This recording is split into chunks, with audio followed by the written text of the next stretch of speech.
Okay, so we don't use InMails at all. We don't use InMails at all. Because most people who use InMails, most InMails that come my way are basically people trying to sell me stuff. So to look different, sorry, LinkedIn, if you're because LinkedIn make, I don't know, I can't remember how many billion they make from InMails. We don't use them at all, and we will teach people how to generate business without using them. And I'm sorry, how are you communicating with them? So what we're doing, we always send a connection request. So when I said I send a message, it's a connection request to the person saying, thanks for looking at my profile. And so the connection request gives you a chance to put in a message, but that's not considered InMail. And forgive me, my lack of knowledge about LinkedIn. InMail is something else? Yeah, so InMail is something that allow on the LinkedIn platform that allows you to send basically unsolicited. So it's basically cold calling on a social network. I can send anybody a message saying buy my product or whatever it is. So what we recommend is what as an individual you want to do is you need to be bringing more and more people into your circle of network. Because the more that people that can see, the more that you have in your network, the more basically that can see your content. Now, the other thing about LinkedIn is that when you scroll through your timeline, what it presents to you is content from your network, but it also presents content from your network's network. It does that because what it's trying to do is for you to go, oh, look, that's TJ Walker. That's really interesting. I'm not connected to him. Let me connect. So what they're doing is that they're using that as a way of basically getting people to connect.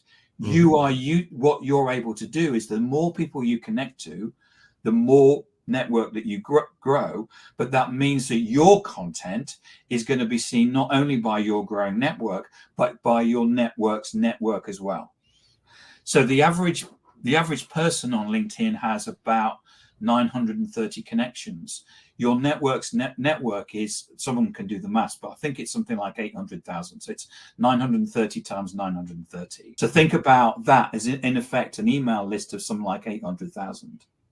So your ability to actually influence and move that out. So what we're doing is if someone comes to my LinkedIn profile, they're probably there for a particular reason. So what I do is I send them a connection request, which is the thanks for looking at my LinkedIn profile. Hope you found what you were looking for. Not sure how you found me, but maybe we can connect.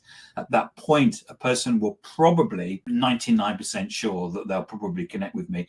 And then we're into a conversation, a direct message or a DM conversation.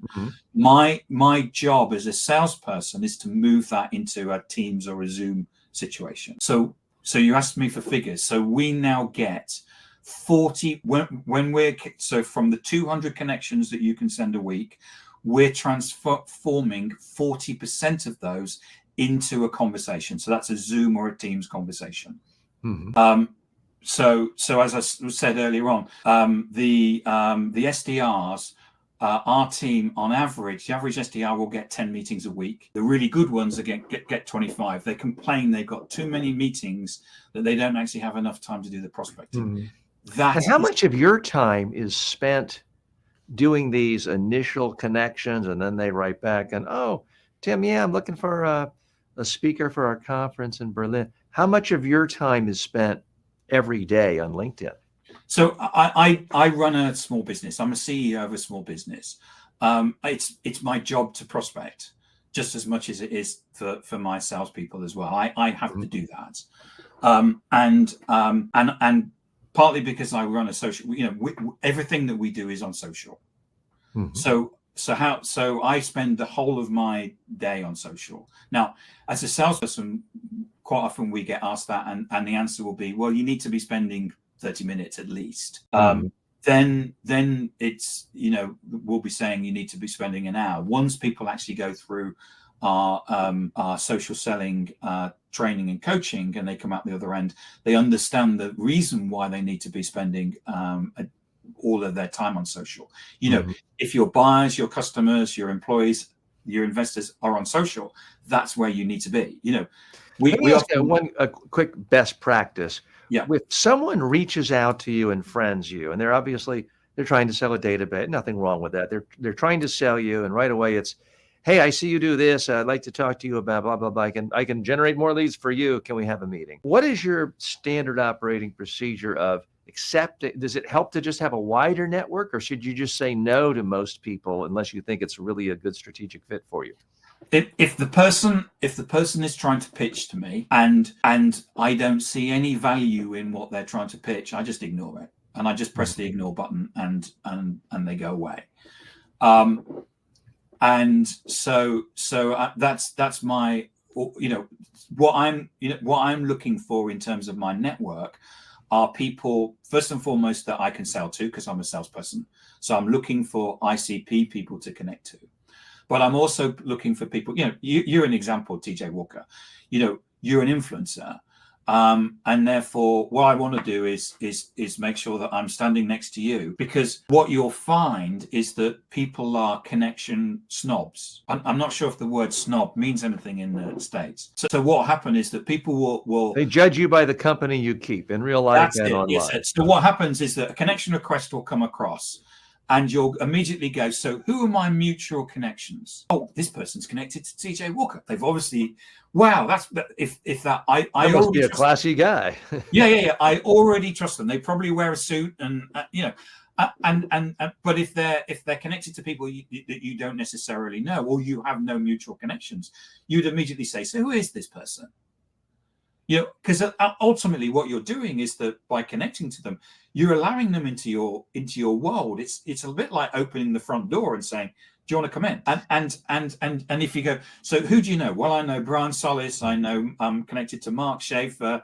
I know Brian Fanzone. I've spoken at conferences with Brian Solis. Yeah. And he's a brilliant. So if if immediately you're connected to all of these people, you go, well, I'll open the door and let them in. So here's my dilemma. I would like your advice on it.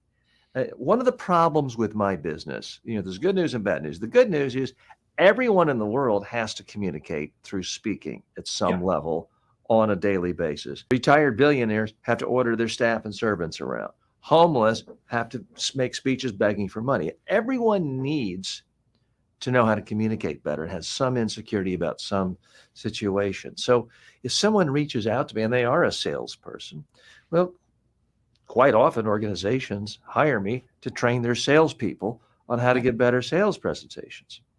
So and perhaps it's the wrong thing to do. I've just erred on the side of, okay, since everyone is a potential prospect of mine, every human being has to speak, I just accept, because you never know, planting seeds, a bigger audience, more social proof.